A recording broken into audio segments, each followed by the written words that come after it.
बिस्मिल्लाहिर्रहमानिर्रहीम, अस्सलाम वालेकुम। आप देख रहे हैं व्यूज़ मैटर। मैं हूं मुर्तज़ा डार। आप जानते हैं ये बात कि तकरीबन 2 दिन बाकी रह गए हैं वियना टॉक्स के आगाज़ होने में।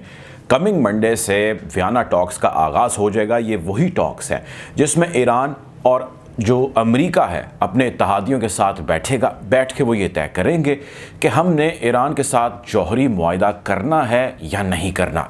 दुनिया भर की नज़रें इस वक्त इस डेवलपमेंट पर लगी हैं, इससे जुड़ी हैं। जो भी लेटेस्ट आ रहा है हम आपसे शेयर साथ साथ करते चले जा रहे हैं। आज मेरे पास आपके लिए कुछ खबरें हैं इसी से जुड़ी, क्योंकि बहुत सारी सिफारतकारी, बहुत सारी डेवलपमेंट्स इससे कबल हो रही है। आपके सामने कुछ चीज़ें रखता हूँ और आप पे छोड़ता हूँ कि आप इसका अंदाज़ा लगाइए कि सूरत हाल किस जानिब बढ़ या मुमकिन तौर पर क्या होने जा रहा है। पहली चीज़ जिसका जिक्र आपसे करना है वो ये है कि इसके आगाज़ से कबल ही अमरीका और इसराइल ने 2 मुख्तलिफ महाज हैं जहाँ पे ईरान के ख़िलाफ़ सफ़बंदी शुरू कर दी है और उसने एक नैरेटिव बिल्ड करना शुरू कर दिया है। और जब भी नैरेटिव बिल्ड किया जाता है तो उसमें बहुत सारे जो स्टेक होल्डर्स हैं, जो उससे डायरेक्टली या इनडायरेक्टली जुड़े हैं, उनकी जो है आवाज़ अपनी आवाज़ में मिलाए जाने की कोशिश की जाती है। आप ये बात जानते हैं कि जो आगाज़ होने जा रहा है इन टॉक्स का वो जौहरी हथियारों के हवाले से हैं, जिसको लेके अमेरिका, इसराइल, उसके इत्तेहादियों के बहुत सारे कंसर्न्स हैं, जिसमें वो ये कहते हैं कि ये जौहरी बम बना चुके हैं या बनाने जा रहे हैं। लेकिन दोनों सूरतों में ख़ित्ते के लिए जो है वो पुरअमन नहीं रहेगा। सारा का सारा जो सिक्योरिटी का निज़ाम है हमारे लिए ख़तरा है, वगैरह वगैरह जैसी चीज़ें। अब जिसकी तरफ मैं इशारा कर रहा हूँ कि 2 उन्होंने नए महाज खोल दिए हैं, वो ये है कि अमेरिका ये कहता है कि ड्रोन प्रोग्राम ईरान का इंतहाई खौफनाक और ख़तरनाक हद तक टेक्नोलॉजी, जिद्दत और महारत हासिल कर चुका है। इस हवाले से अमेरिकी हाजिर सर्विस जर्नल का एक बयान भी सामने आया जिसमें उसने ज़िक्र किया कि ईरानियन ड्रोन प्रोग्राम की महारत या उसकी स्किल इतनी है कि जब हमने जनरल कासिम सुलेमानी को शहीद किया या जब उनकी शहादत हुई तो उसके बाद ईरान ने रिस्पॉन्स किया। ये 2020 की, यानी पिछले साल की बात बता रहा हूँ। उस रिस्पॉन्स में उसने हमारी 2 एयर बेसिस को ठिकाना जो है उनको निशाना बनाया उन ठिकानों पर जो इराक़ में है, और इतनी प्रिसिजन शूटिंग उसने की कि जिसकी मिसाल जो है वो नहीं मिलती। उससे पता ये मिलता है या उसे पता ये लगता है कि इनके पास बहुत एडवांस टेक्नोलॉजी है और ये शदीद ख़तरा है। दूसरी तरफ इसराइल शोर मचाता है और वो ये कहता है कि ड्रोन प्रोग्राम भी ख़तरा है, लेकिन ड्रोन के साथ साथ मिसाइल प्रोग्राम भी बहुत ज़बरदस्त किस्म का ख़तरा है।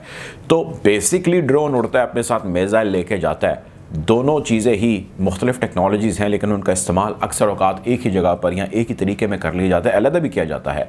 ड्रोन सर्वेलेंस के लिए भी इस्तेमाल होते हैं, अटैक के लिए भी इस्तेमाल होते हैं। मिसाइल्स ड्रोन के साथ भी नत्थी हो जाते हैं, उनको अलग भी फायर किया जा सकता है। बट इन दोनों सूरतों में ये दोनों चीज़ें या इन दोनों चीज़ों के अंदर ईरान की एडवांसमेंट ख़तरनाक हद तक आगे बढ़ चुकी है।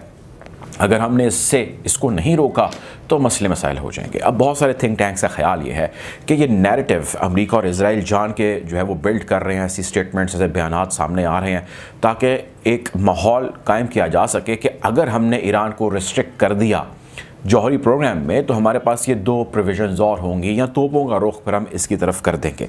खैर, इस हवाले से बहुत सारी डेवलपमेंट्स है जो आ रही हैं। मुख्तलिफ ममालिक हैं जो अपने इस हवाले से बयानात दे रहे हैं या कुछ दिनों में आने जो है वाले दिनों के अंदर दे देंगे।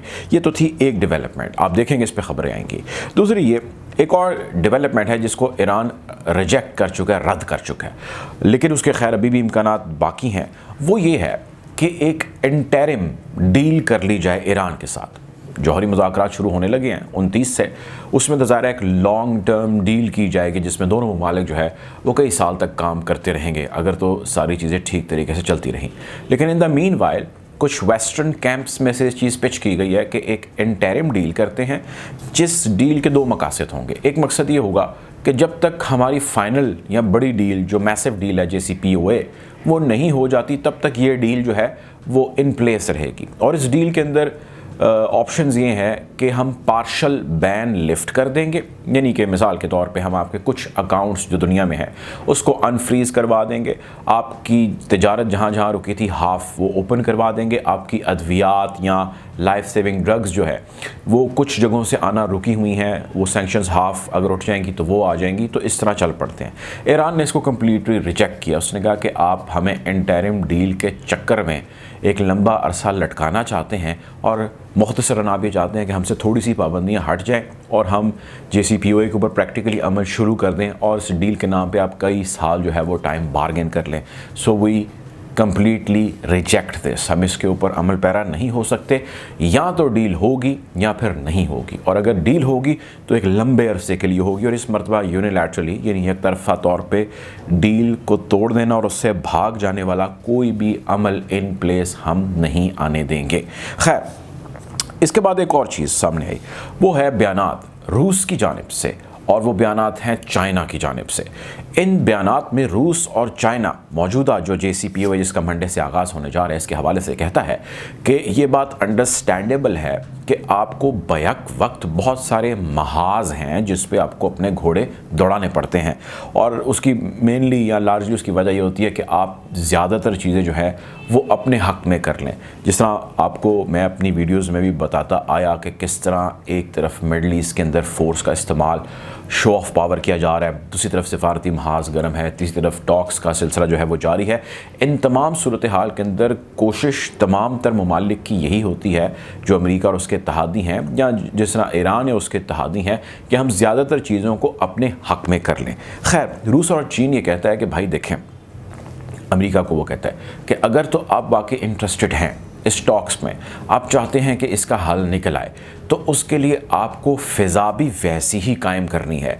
ये मुमकिन नहीं है कि एक तरफ आपके बॉम्बर जेट्स हवा में मुअल्लक़ हों और वो ईरान की हदूद पे फ्लाई कर रहे हों अपने इत्तेहादी ममालिक के फ़ाइटर जेट्स के साथ, और दूसरी तरफ आप कह रहे हैं कि जी बैठ के बात करें, और तीसरी तरफ आप कह रहे हैं कि आपका ड्रोन प्रोग्राम जो है वो ख़तरनाक है, और चौथी तरफ आप कह रहे हैं कि आपका मिसाइल प्रोग्राम ख़तरनाक है। तो आप पहले ये तय कर लें कि ईरान की क्या चीज़ ख़तरनाक है और ईरान की क्या चीज़ ख़तरनाक नहीं है। आप जब माहौल को टेंस रखेंगे, आप जब फ़िज़ा को, एनवायरनमेंट को इस किस्म का रखेंगे, तो उसके रिएक्शंस भी उसी किस्म के आएंगे। यानी मुख्तसर ये कि भाई अगर आपने जंग करनी है तो खुल के सामने आइए, और शो ऑफ पावर आप जो कर रहे हैं उसको फिर प्रैक्टिकल चीज़ की तरफ लेके बढ़ते हैं। हम ईरान के साथ खड़े हैं और हम ईरान का साथ देंगे। ये ऑन रिकॉर्ड स्टेटमेंट है, बड़ी स्टेटमेंट जो रशिया ने दी है। IAEA के हवाले से उसने बयान दिया और उसने कहा है कि IAEA यानी कि ईरानियन या दुनिया भर के अंदर जहाँ पे भी जौहरी इंस्टॉलेशंस हैं उनका मुआयना करता है UN का एक बॉडी है IAEA। वो कहते हैं कि जी आप IAEA के नाम के ऊपर बदमाशियाँ बंद करें।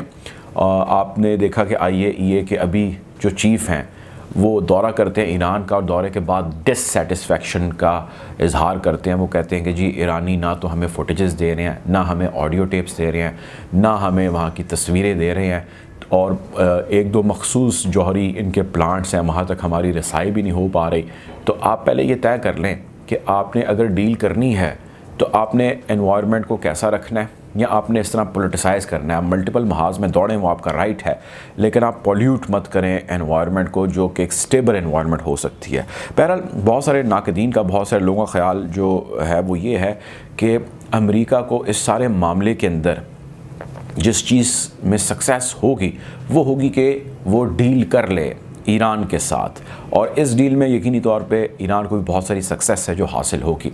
लेकिन अगर ये डील नहीं होती तो मिडल ईस्ट के अंदर इस वक्त इतनी प्रेजेंस मिलिट्री की मौजूद है अमेरिका की, जिसमें एयर है, जिसमें ग्राउंड है, जिसमें सी है, कि वो बहुत सारी मल्टीपल जगहों से अटैक्स कर सकता है ईरान के ऊपर। इसका ख़तरा मौजूद है। बल्कि ख़तरा क्या है वो बबंगे दोहल कह चुका है, उनके डिफेंस जो है वो सेक्रेटरी लॉयड ऑस्टन ये स्टेटमेंट दे चुके हैं कि we have to think about more options. अगर हमारी डील फेल हो जाती है तो मोर ऑप्शंस तो भाई फिर यही पीछे रह गए हैं, इतने आप जत्थे के साथ वहाँ पर बैठ जाएँ।